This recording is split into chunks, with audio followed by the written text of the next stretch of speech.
Hello student, we are here with our new topic of plant pathology, that is Mycoplasma plant disease. In this disease we have to study the disease occur due to the mycoplasma. In this point we have to first prove that mycoplasma as a plant pathogen, then we have to study the first disease, that is grassy shoot of sugarcane, and second is the little leaf of brinjal. Okay, first we will prove that the mycoplasma as a plant disease. Let's start. Okay, mycoplasma is a plant pathogen.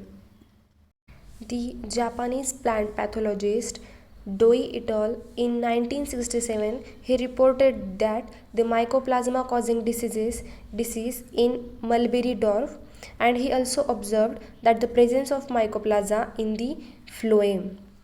Mycoplasma is approximately 80 mm in diameter with 8 mm thickness membrane. Okay, there are many diseases like sandal spike, which is broom of Opuntia, then cornstone, potato, which is broom like disease nowadays are recorded. Then there are some important character of the mycoplasma. So the first character is they are very small and microscopic. They can grow in cell free media. Then they are highly pleomorphic and they are bounded by the three layers.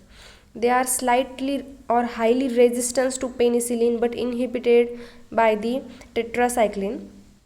These are some characters of the mycoplasma. The transmission of this mycoplasma takes place by direct contact or through the vectors. The leaf hopper transmit constant disease of the maize. Okay, so we prove here that mycoplasma as a plant pathogen. Then the next point is the study of disease, that is our first disease, little leaf of brinjal.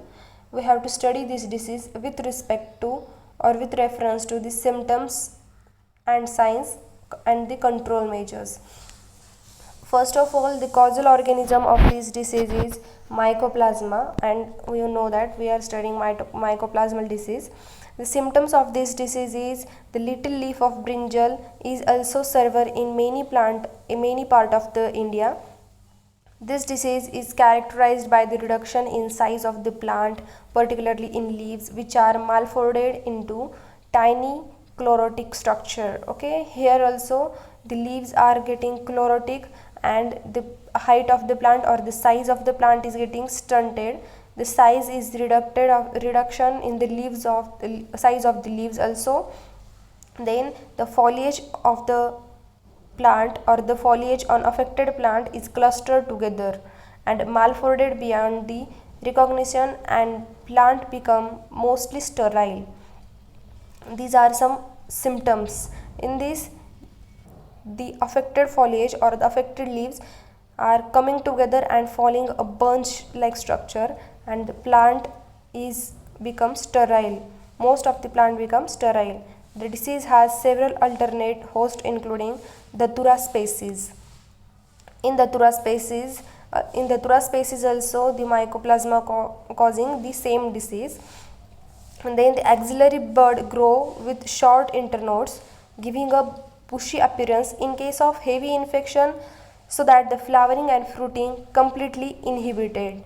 Hence, so this the mycoplasma is affecting on the size of the leaves, affecting on the plant's sterility, and also affecting the flowering and fruiting of this brinjal plant. Then what are the control measures? Okay, then in control measures, this disease is avoided by destroying and burning of the diseased plant. Then second is the antibiotics like streptomycin sulfate is sprayed on the plant to inhibit the growth of that mycoplasma. Then these two are the control measures, and this is the picture.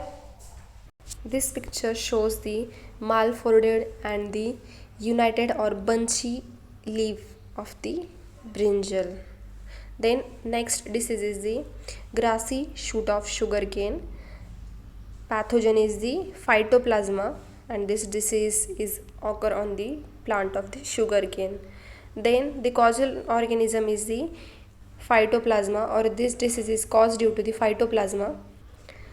This phytoplasma is one of the destructive pathogen of the sugarcane. This destroy overall plant of the sugarcane. Phytoplasma are spreading at an alarming rate, adversely affecting on the yield of the sugarcane crop. Then the symptoms: the leaves of infected plant do not produce chlorophyll and they become white or creamy yellow in the color. Okay, the leaves appear yellowish, and in some cases they may entirely devoid of any pigment, and they look like a totally white leaf. These symptoms can be seen prominently in the stubble crop. Then the lateral buds sprout before the normal time on growing cane. Due to this process, the plant becomes stunted and starved. In secondary infection, the ordinarily new leaves and internode showed these symptoms. In the yellow, the pigment, devoid of any pigment, then the yellowing or creaming yellow of leaves. This disease is also known as the new chlorotic disease, then albino disease, or yellowing disease, or bunchy disease, or leaf tuft. These all names are describe the grassy shoot of sugarcane disease. The lower nodes produce large number of grassy shoot, and the shoot look like a grass, hence the disease is known as the grassy shoot. Okay, then the next point is the disease management or the control measures. Indeed, in these the phytosanitary control measures are important. Grow resistance variety, then use of healthy disease free planting material collected from seed nursery for planting. Okay, in this we have to use healthy seeds. Seeds should be taken from the field where grassy shoot is not present even in a traces. Okay, then the heat therapy is very important. The heat therapy to the seeds should be treated with the hot water and moist hot air that eliminate the pathogen from diseased seed material. Then rattoning of affected crop must be avoided. Crop rotation also helps to control this disease. Also, the control of insect pest, then roughing of affected stool and destruction. Mass eradication may helps the consistent reduction in inoculum in the area. Set treatment with 500 part per million solution of lidermycin before planting.